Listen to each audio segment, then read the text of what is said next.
Communication suivante avec la docteure Françoise Linard qui va nous parler d'autostigmatisation chez les personnes infectées par le VIH. Encore une autre appellation entre personnes infectées, entre personnes vivant avec le VIH.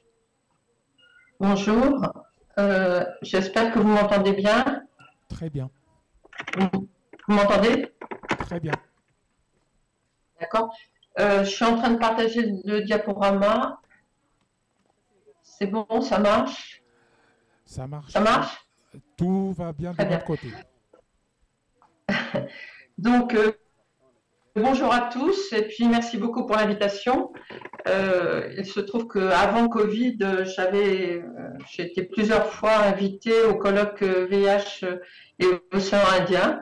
Je n'avais pas eu l'occasion d'aller à Mayotte, mais j'avais rencontré à quelques reprises certains d'entre vous.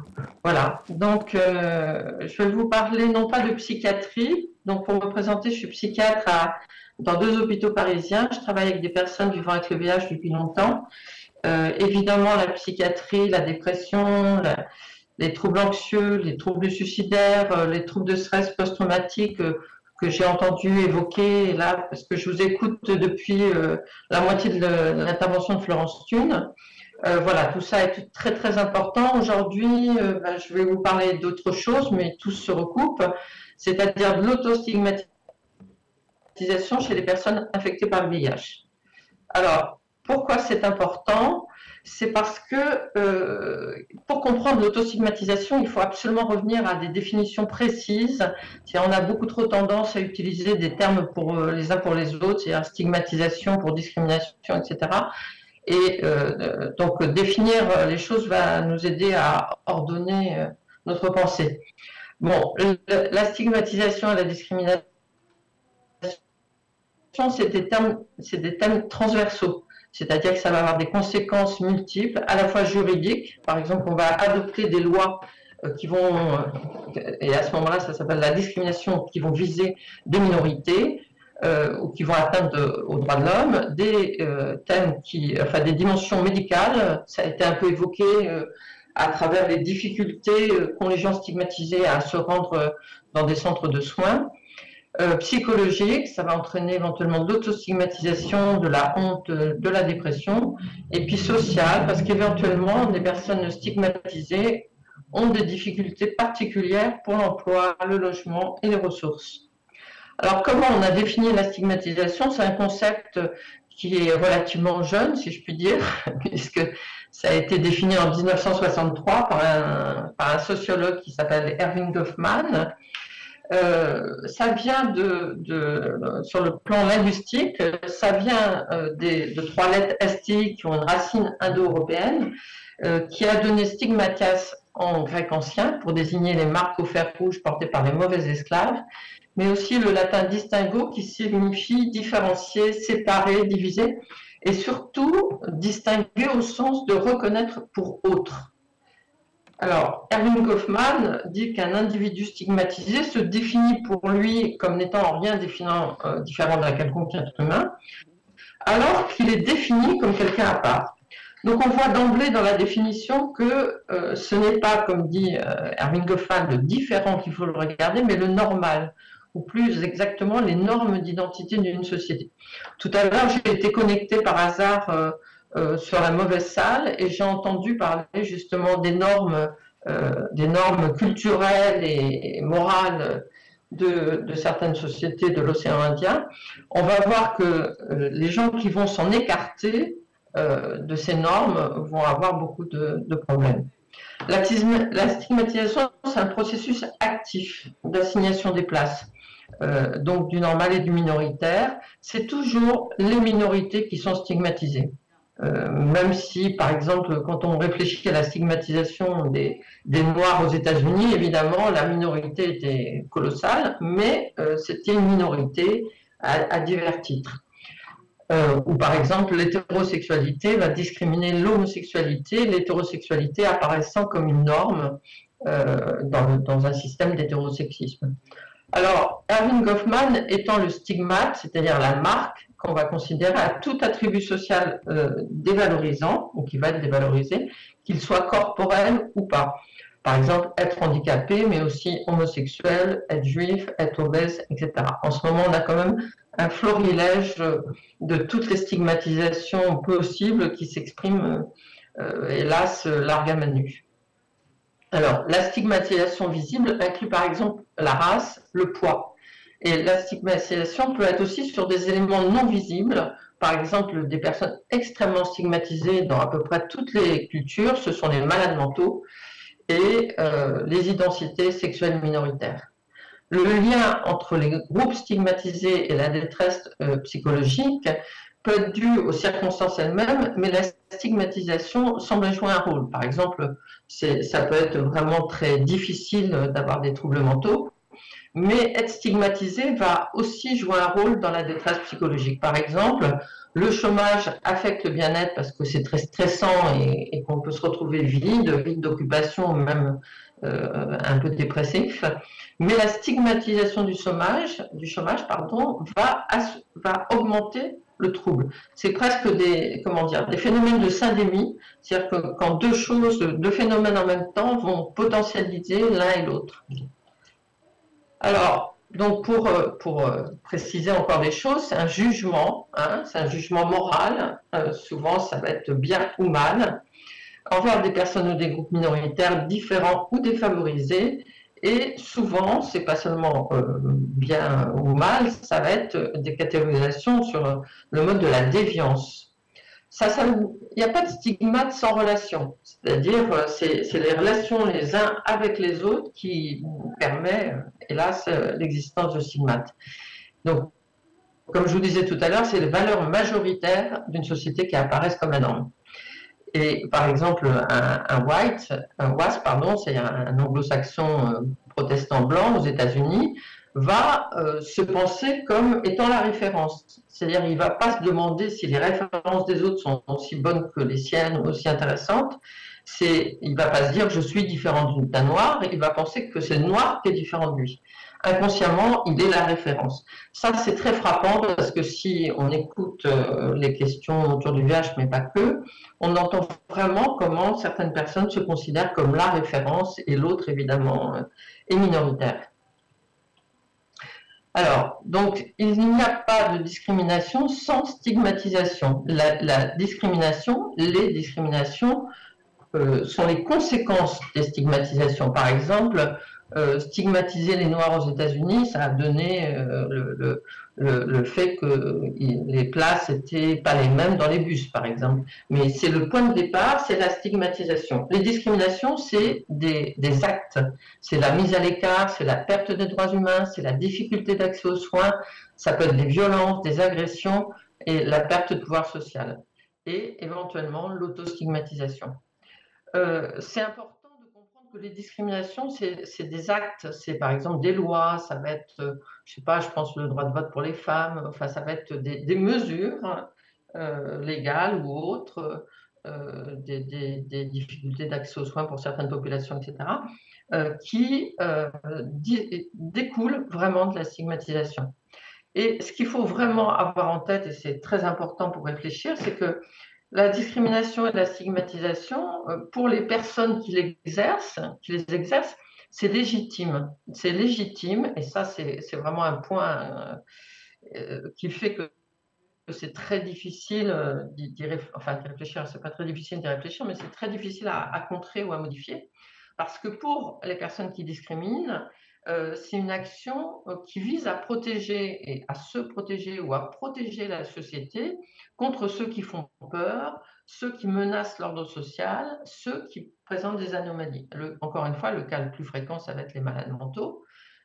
Donc, il est légitime dans la tête des gens qui les maltraitent de protéger la société des malades mentaux. Mais ça peut être, comme vous le savez bien, sur beaucoup de minorités. Je pense bien évidemment aux minorités à travers l'orientation sexuelle, etc. Alors, dans l'affection par le VIH, c'est vraiment une constante. C'est-à-dire, ça a été dès l'apparition de l'affection par le VIH, la stigmatisation et les discriminations. Les caractéristiques de l'infection, c'était qui font qu'il y a un gros support facile à la stigmatisation. C'est bien évidemment les modes de transmission, c'est-à-dire autrefois c'était bien sûr la sexualité, mais c'était aussi les addictions, en particulier les injections intraveineuses, la pandémie, le cancer gay, la maladie des Blancs, etc., ont fait que d'emblée ça a été présent. Et en 1987, Jonathan Mann, qui était un personnage tout à fait extraordinaire de la lutte contre le sida, qui à l'époque était directeur du programme mondial de la lutte contre le sida de l'OMS, explique que la stigmatisation et les discriminations vont avoir d'importantes conséquences sur la prise en charge du sida. Il parle de la troisième épidémie. Il constate que la difficulté d'accès aux soins, la mise à l'écart de certaines personnes, etc., vont vraiment avoir un impact très important sur l'évolution de la maladie. Alors, tout à l'heure, Jean-Claude Tardy relevait très justement la complexité de la dénomination, puisque moi, par une espèce de convention, ça m'arrive d'écrire PV-VIH. Comme disait Florence, c'est aussi parce que ce sont des personnes vivantes. Alors, je pense que c'est aussi quelque chose, si on regarde la dénomination, ça évolue au cours du temps. Vous vous rappelez de Le Pen qui voulait parler des sidaïques. On voit à travers ce qui est utilisé, on voit aussi à travers la sémiologie l'intention qu'il y a derrière la dénomination. Alors, pour beaucoup de gens, c'est une partie de l'identité d'une personne parce que l'atteinte est actuellement irréversible. C'est-à-dire, si on guérissait du VIH, on ne dirait pas les séropositifs, puisqu'on serait séropositif un jour et pas séropositif toujours. Alors qu'actuellement, voilà, ça constitue une constante. Les liens de l'atteinte par le VIH, les liens de l'atteinte par le VIH ont toujours été stigmatisés à cause du lien avec la sexualité et les addictions. Et ça a créé d'emblée une maladie qui a généré de l'évitement, de la mise à l'écart, voire du rejet. Dans certains cas, l'atteinte par le VIH révèle des discriminations antérieures ou vient en renforcer d'autres. Par exemple, on pense à la condamnation morale, religieuse et judiciaire qui frappe la prostitution, l'homosexualité, la transsexualité. Il y a beaucoup de données là-dessus qui sont tout à fait impressionnantes sur le plan, des chiffres à travers le monde.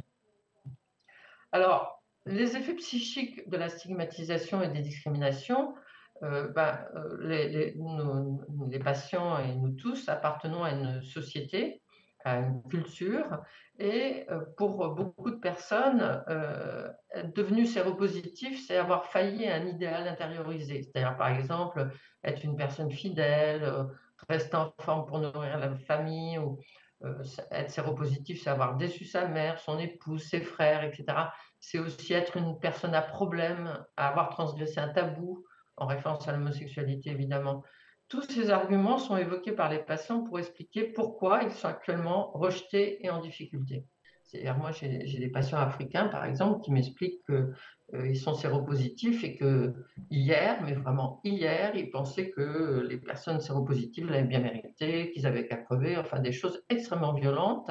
Et ce retournement, ce bascule dans la maladie et le fait d'être obligé de réfléchir à ce que soi-même on pouvait produire hier sur le plan de l'agressivité et de la normativité, c'est vraiment quelque chose de très difficile à faire sur le plan psychique. Alors, les PV-VIH, on l'a entendu un petit peu à travers tout ce dont vous parlez depuis que je me suis connectée. C'est déjà, ils sont souvent très en difficulté par rapport à la maladie, ils refoulent leurs sentiments de révolte. Elles sont à la merci du système de soins en admettant quasi accès, et d'autant qu'il y a très peu d'interlocuteurs possibles en dehors du secours apporté par les soignants et les associations. C'est-à-dire qu'il y a une dépendance à l'égard du système de soins. Je n'ai pas beaucoup de temps, donc j'avais plein d'autres documents à vous présenter éventuellement, mais il y a des études sur, par exemple, une étude camerounaise qui montre que déjà les patients ont du mal à accéder au système de soins, mais en plus, ils ne font pas confiance au système de soins, c'est-à-dire ils ne font pas confiance dans le secret médical. Donc on voit que se révolter contre ce qui est en train de se passer pour eux, alors que déjà les difficultés sont si énormes, c'est vraiment difficile. C'est un peu ce que disait Florence, par exemple, par rapport à la visibilité, le bracelet qu'on retire ou pas, et quelqu'un intervenait en disant on pouvait avoir aussi de la fierté à le faire. Mais voilà, beaucoup de raisons pour lesquelles c'est difficile. Souvent, les patients, tout se déroule comme si les patients comprenaient et acceptaient la logique symbolique de ce qu'ils subissent. Bon, puis dans le cadre social et familial, et ça, je crois qu'à Mayotte, vous en savez quelque chose, les enjeux apparaissent tellement importants, c'est-à-dire avoir un toit, être toléré dans la communauté, que la lutte ouverte contre la discrimination ou la révolte sont peu envisageables et peu envisagées. Alors, l'autostigmatisation, ça se produit lorsque les personnes, parce que là, je vous parle de pire, il y a des gens qui vont penser qu'ils sont séropositifs et que c'est comme ça, qu'ils vont se porter pas trop mal, qui vont, bon, c'est jamais positif, mais qui vont faire face parce que, par exemple, ils ont la possibilité sociale, culturelle, etc., d'assumer ce qui leur arrive. Mais parfois, les personnes intériorisent les attitudes négatives de la société, ils arrivent donc à se blâmer et à avoir une faible estime d'eux-mêmes. Et donc, ça commence lorsqu'on pense qu'on mérite de se faire maltraiter, voire injurier, et se faire bloquer l'accès à des possibilités. Donc, voilà. Et donc, c'est l'intériorisation de l'étiquette qui est posée par l'autre. On connaît son impact négatif. Si vous regardez la littérature internationale, je vous conseille d'employer ces mots-clés là, et vous verrez que c'est quelque chose d'assez bien étudié et hélas de très fréquent. Alors, j'ai participé avec Christine Jacomet, que certains d'entre vous connaissent, qui est chef de service en infectiologie à Clermont-Ferrand. On a fait une étude France entière sur les facteurs sociaux, médicaux, psychologiques qui font que certaines personnes ont une meilleure résilience à l'autostigmatisation. On a en particulier la flexibilité psychologique. Qu'est-ce que la résilience? C'est la capacité à pouvoir ne pas être trop atteint ou pouvoir se sortir, avoir des pensées qui aident à se sortir d'un état d'autostigmatisation et de détresse psychologique. Et donc, le versant, et ça c'est toujours très intéressant, c'est l'autre versant, d'évaluer la perception de cette autostigmatisation chez les médecins. Donc, c'était en 2022. On différencie 4 dimensions d'autostigmatisation. C'est vraiment très bien fait par les Canadiens, comme d'habitude. La stigmatisation vécue, c'est-à-dire ce que je vous disais sur l'expérience de discrimination.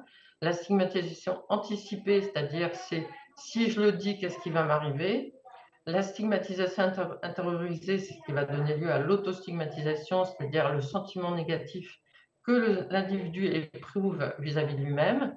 Et la stigmatisation perçue, c'est lié à l'attitude du public vis-à-vis des personnes séropositives. Par exemple, dans une émission de radio, un peu partout, comment la stigmatisation peut être perçue. Donc, il y avait 666 réponses de PVVH et 131 de soignants au sein de 45 services hospitaliers. Je n'ai pas eu le temps d'aller vérifier quel DOM avait été inclus, donc des hommes de 53 ans, pardon, 47%, dont la moitié quasiment présentaient des critères d'anxiété.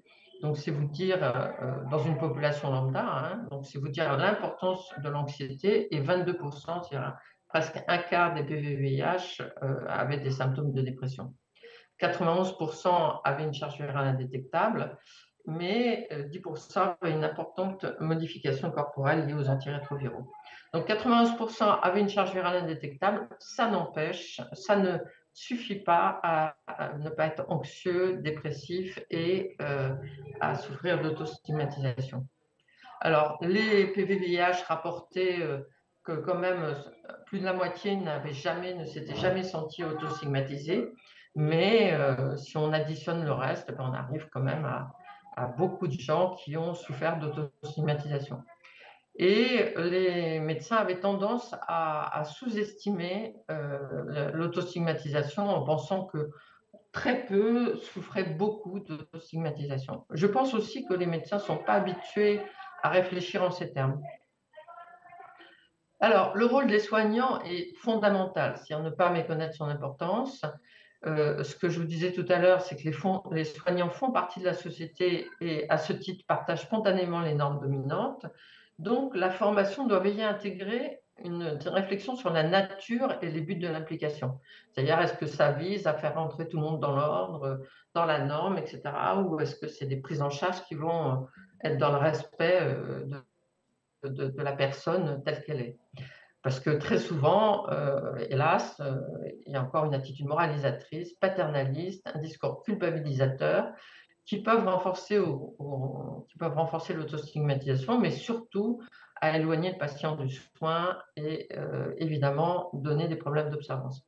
Alors, quelque chose qu'on voit quand même encore pas mal dans certains pays africains que je connais pas trop mal, c'est que mettre une barrière entre soi et les personnes dont on prend soin, c'est une manière de se protéger de toute contamination du stigmate. Et dans certains pays, il existe une crainte d'être assimilée aux personnes suivies, elles-mêmes stigmatisées. C'est assez rigolo parce que je parle dans certains pays, moi, très longtemps, des patients ont pensé que j'étais lesbienne puisque je recevais beaucoup d'homosexuels. C'est-à-dire, ce qui ne me dérange pas du tout, mais c'était assez rigolo d'imaginer que si on travaille là-dedans, bah, c'est forcément que voilà, on partage éventuellement d'ailleurs des choses, des caractéristiques très stigmatisées. Alors, comment on peut prendre en charge l'autostigmatisation? D'abord, il faut arriver à ce que le patient prenne conscience qu'il est en train comment dire, de partager les critiques qu'on fait sur lui et au lieu d'arriver à reconnaître et respecter, et donc c'est le premier pas pour être reconnu et respecté, des caractéristiques qui sont constitutives de sa personne. Goffman, par exemple, pour lutter contre la stigmatisation et la discrimination, il parle d'inverser le stigmate, d'être fier de son identité. Alors, bien sûr, j'ai entendu ce mot-là tout à l'heure, c'est l'empowerment, qui apparaît comme un moyen de reprendre le pouvoir sur son destin en faisant de sa différence une fierté. Par exemple, la Gay Pride, Black is Beautiful, etc.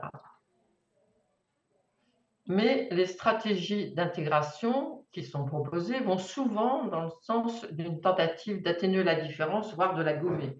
Par exemple, moi j'entends régulièrement des homosexuels qui m'expliquent que si on discrimine les homosexuels, c'est parce qu'il y a des personnes qui ont des comportements féminins et elles devraient gommer ce comportement féminin pour être respectées. C'est-à-dire comme si la stigmatisation allait baisser si on rentrait au moins dans une forme de norme.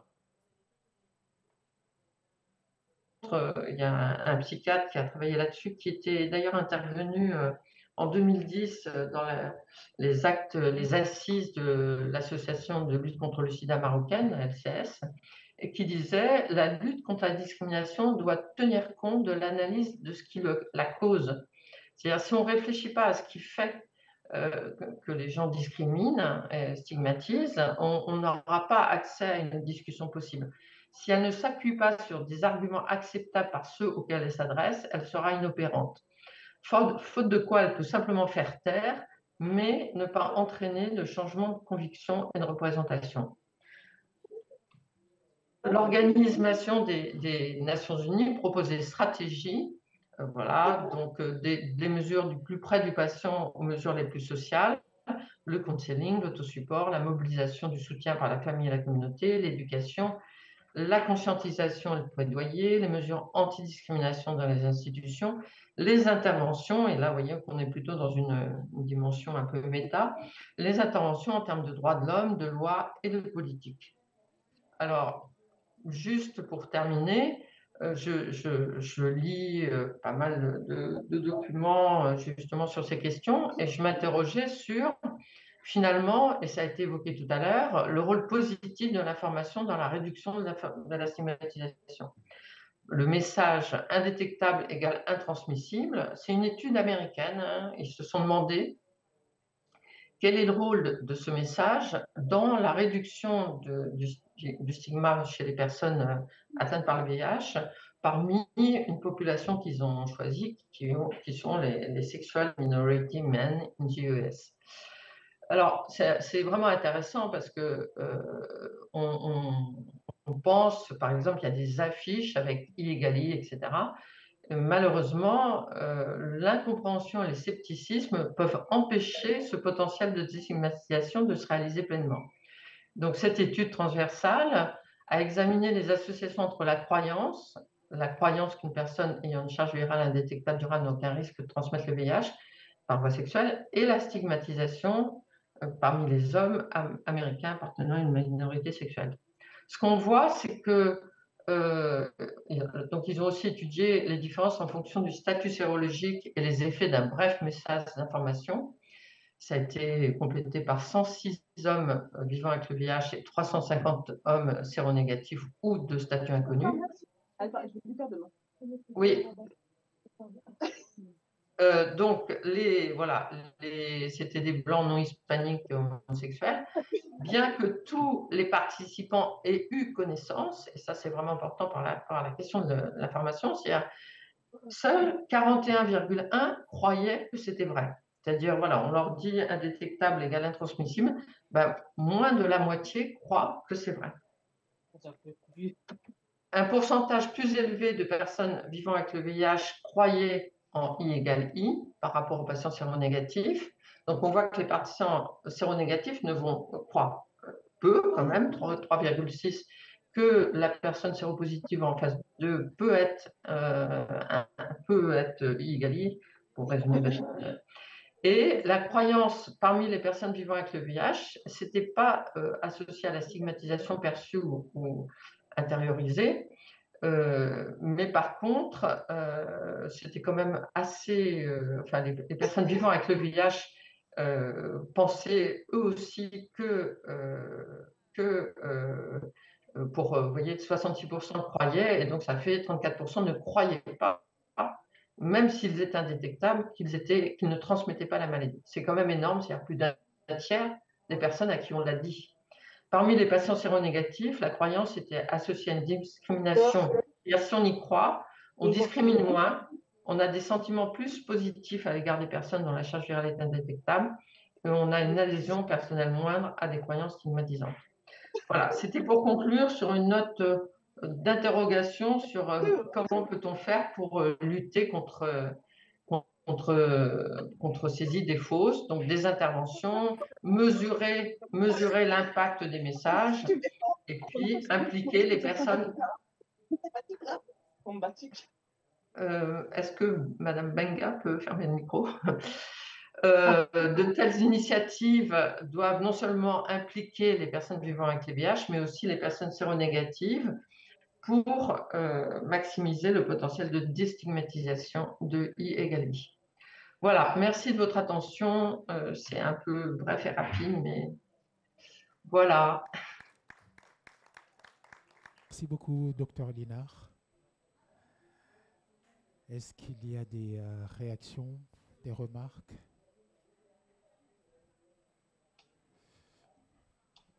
Fatima, entre psychologues? Non?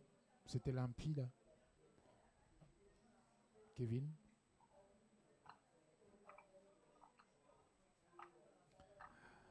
Aurélie, est-ce qu'on peut parler d'autostigmatisation chez vos usagers? Ouais. Vous pouvez nous en parler un peu? Comme je le disais tout à l'heure,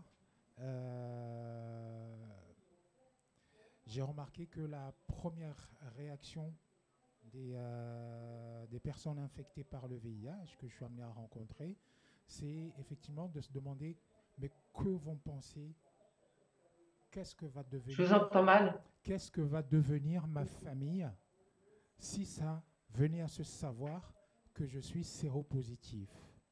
Que vont devenir mes enfants? Comment va faire mon mari, etc., etc. Les gens se pensent d'abord aux autres avant de penser à eux. Est-ce qu'on peut rentrer ça dans la case de l'autostigmatisation? Françoise? J'ai du mal à vous entendre. Vous m'entendez là? Le son est très très bas. Vous m'entendez? Est-ce que tu peux répéter la question plus fort? Vous m'entendez là? Oui, mieux.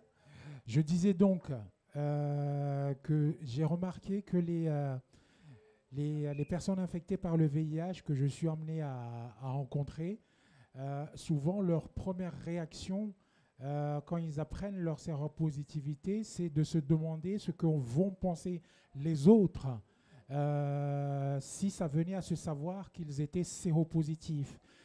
Que va advenir leur famille, leurs enfants, leurs maris ou leurs... Non, pas leurs femmes parce que les hommes n'ont pas les mêmes réactions bizarrement. Et je me demandais si on pouvait rentrer ça dans l'autostigmatisation. Oui, oui, bien sûr. C'est-à-dire que, par exemple, quand vous évoquez une question comme ça, en France, à Paris, par exemple, on a deux types de personnes qui apprennent leur séropositivité, des personnes homosexuelles et beaucoup de migrants issus de l'Afrique subsaharienne. Beaucoup d'homosexuels aujourd'hui ne se stigmatisent pas, ne pensent pas qu'ils ont mal fait, mais par contre, beaucoup d'Africains, c'est un peu ce que je vous disais tout à l'heure quand je vous dis que beaucoup d'Africains séropositifs sont des discriminants d'hier, c'est-à-dire eux-mêmes condamnaient ça et leur famille condamne ça et c'est mal et ça veut dire qu'on a des relations sexuelles inappropriées, que ce soit avoir trompé son mari, etc. etc. Donc évidemment, le jugement, la crainte du jugement correspond au fait qu'eux-mêmes, la plupart du temps, étaient dans le jugement par rapport à des questions comme ça. Donc évidemment, ils intériorisent et ils redoutent les jugements qui vont être portés sur eux. Si vous voulez, comment dire, le levier là-dessus, c'est quand même d'aider les gens à réfléchir sur la nature humaine. C'est-à-dire l'orientation sexuelle, ça ne se décide pas. On décide de ce qu'on fait sur le plan du comportement, mais on ne décide pas de son attirance, etc. Donc, c'est quand même des choses très, très importantes sur le plan psychothérapeutique, ce genre de questions. Aider la personne déjà à identifier ce que vous venez de décrire, c'est-à-dire qu'elle craint le jugement de l'autre, mais ça veut dire aussi qu'elle-même se juge la plupart du temps. Et pour appuyer, en fait, même vis-à-vis de la société civile, pas seulement forcément de la famille et de la communauté.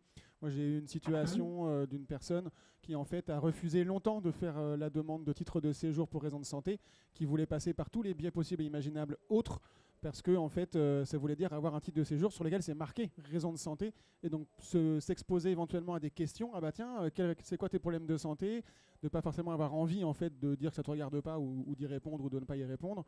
Donc, au-delà même de la famille, et c'est aussi les institutions ici à Mayotte qui sont très jugeantes. Une autre situation qui m'a raconté il n'y a pas longtemps, là, cet été, en juillet-août, enfin cet hiver plutôt, parce qu'ici c'était l'hiver, qui s'est fait arrêter par la PAF, contrôlé, qui n'avait pas son certificat du médecin sur lui, et qui du coup, en fait, donc la PAF a appelé la préfecture, et donc l'agent de la préfecture qui a dit, bah oui, effectivement, il y a bien un titre de séjour en cours pour raison de santé. Bah, cette personne, de toute façon, elle a le sida, on ne peut même pas la renvoyer chez elle. Et donc du coup, l'agent de la PAF qui a repris cet échange téléphonique en disant, ben voilà, de toute façon, on peut même pas te virer, de toute façon, tu es malade, tu vas profiter du système, etc. Donc il y a quand même des vrais enjeux de stigmatisation très forts, quoi, autour de tout ça, et pas forcément qu'au niveau de la famille, la société civile aussi, qu'un agent de la préfecture de Mayotte qui représente l'État français se permette de divulguer, un agent de la PAF, ces données qui ne sont pas du tout publiques, quoi. C'est assez ahurissant, je trouve, qu'il y ait ce genre de pratique chez des agents fonctionnaires d'État en France, quoi. Alors, pour rebondir sur ce que vous dites, j'avais une diapo, mais je ne l'ai pas laissée, sur le fait que c'est très difficile de toute manière de faire reconnaître des handicaps pardon, invisibles. C'est-à-dire qu'il y a beaucoup de maladies chroniques qui correspondent à des choses qu'on ne voit pas. Et c'est toujours un obstacle par rapport à la reconnaissance toujours par exemple, je pense au Covid long, je travaille beaucoup sur le Covid long, on va dire aux gens, vous êtes des feignants, vous n'avez rien, vous êtes capable d'être en forme, pourquoi aujourd'hui vous êtes mal, etc. Donc la stigmatisation relève aussi du fait que le handicap est invisible. C'est-à-dire en fauteuil roulant, on a d'autres problèmes, mais on est mieux reçu. Le micro ne marche pas. Le micro. Ah si, pardon, c'est moi qui parlais pas assez fort. Bonjour madame, merci. Je vous entends pas. Je disais bonjour. Merci pour Bonjour. l'intervention. J'ai quelques questions. Est-ce que vous pouvez citer les différents professionnels avec lesquels vous travaillez sur ce sujet? Et la deuxième chose, je vous avais cité une étude camerounaise. Est-ce que vous avez la référence, s'il vous plaît? Oui, je l'ai, je vous l'enverrai. Je l'enverrai aux organisateurs, d'accord? Merci. Et puis, la première question, c'est avec qui je travaille. Eh bien, écoutez, on travaille par exemple sur le plan institutionnel avec les psychologues. Moi, j'ai 2 psychologues dans mon service, là, avec des associations, beaucoup. Je pense aux associations africaines le fait que les choses soient abordées par des pairs est souvent très intéressant parce que en tant que blanche, cisgenre, etc., etc., etc., quand je parle, je suis un peu déconsidérée. C'est facile pour vous de dire ça puisque vous subissez pas ce qu'on est en train de subir, etc. Donc, les associations sont souvent bien passées pour être des interlocuteurs très, comment dire, positifs pour les personnes. Voilà. Et au plan, sinon, sur le plan, comment dire, après, moi, je pense ça se joue en termes de formation, d'information. Mais si vous voulez, il y a un petit peu un clivage aussi entre pour moi qui suis psychiatre et d'orientation psychanalytique, entre la croyance dans l'information, par exemple, Igali, moi, je pense que 90% des gens que je reçois, quel que soit leur niveau intellectuel, ne voient pas très bien ce que ça veut dire, en fait. Et que quand on est dans le slogan ou dans le message bref, en fait, on prend pour acquis le fait que tout le monde va comprendre le mot exactement, que tout le monde va comprendre l'enjeu exactement, ce qui est pour moi rarement le cas. Alors, ça, c'est des questions plus en termes de communication institutionnelle, mais bon, il y a beaucoup de choses à revoir là-dessus, je pense. Moi, j'ai juste du coup une question que j'ai pas envie de généraliser parce que c'est qu'une situation qui m'en a parlé, mais je me pose la question de savoir si c'est pas aussi quelque chose à questionner chez les personnes à Mayotte qui sont en situation irrégulière et atteintes du VIH. Une personne qui m'avait dit, ben en fait, moi, ça fait 5 ans que je suis à Mayotte, j'ai dû développer des logiques prostitutionnelles pour m'en sortir, ce qui n'existait pas aux Comores, là où j'étais avant. Du coup, j'ai attrapé le VIH par ce biais-là. Aujourd'hui, je suis obligé de me soigner. À la limite, au bout de 5 ans, j'ai bien compris qu'ici, à Mayotte, je n'avais pas d'avenir. Je serais bien rentré chez moi. Sauf que, est-ce qu'aux Comores, je peux avoir l'espoir d'être soigné correctement et d'avoir du coup un traitement journalier, etc. Donc en fait, des personnes aussi qui peut-être voudraient retourner au pays et qui se retrouvent coincées en France avec aucun avenir administratif parce que c'est compliqué, avec toutes les difficultés qu'on connaît. Et voilà, je ne sais pas si vous avez les IDE ou peut-être la psychologue qui travaille avec vous, une vue un petit peu sur ces personnes-là qui souhaiteraient éventuellement retourner au pays, qui sont coincées en fait. Moi, je pense que c'est une très très bonne question parce qu'en fait, mes confrères infectiologues, je suis ici dans le service de maladies infectieuses de Thonon, je suis la seule psychiatre et je travaille avec une quinzaine d'infectiologues. En fait, aujourd'hui, ils ne comprennent pas que quand on annonce à quelqu'un, un migrant, je vous dis essentiellement issu de l'Afrique subsaharienne, le fait d'annoncer une séropositivité, c'est de toute manière quelque chose de très très grave. Pourquoi c'est très grave? C'est parce que ça vient vraiment entraver le retour au pays. C'est-à-dire la personne qui est dans une période de migration n'a pas forcément l'intention de rester ici éternellement, contrairement à ce que beaucoup de gens pensent. Et malheureusement, les traitements ou l'état des pays, je pense par exemple au Burkina Faso où le système de soins est décimé par la violence et la guerre, les états des pays rendent très difficile le retour au pays quand on est séropositif. Donc, si vous voulez, l'annonce ici de la séropositivité, ça peut vraiment continuer à avoir une connotation vraiment dramatique. Je pense que ce que vous racontez, on le connaît. Mais comme Igali, comme on meurt plus du VIH, etc., etc., il y a une espèce de banalisation qui ne correspond pas à une réalité sociologique et économique pour beaucoup de gens. Non, c'est une très bonne question. Je pense que c'est un thème très important dans la question de l'annonce. On n'annonce pas seulement une nouvelle médicale, on annonce une nouvelle politique, sociologique, enfin qui a des conséquences bien plus larges. S'il n'y a pas d'autres questions, nous allons remercier Merci Dr Françoise Linard. Merci beaucoup pour cette excellente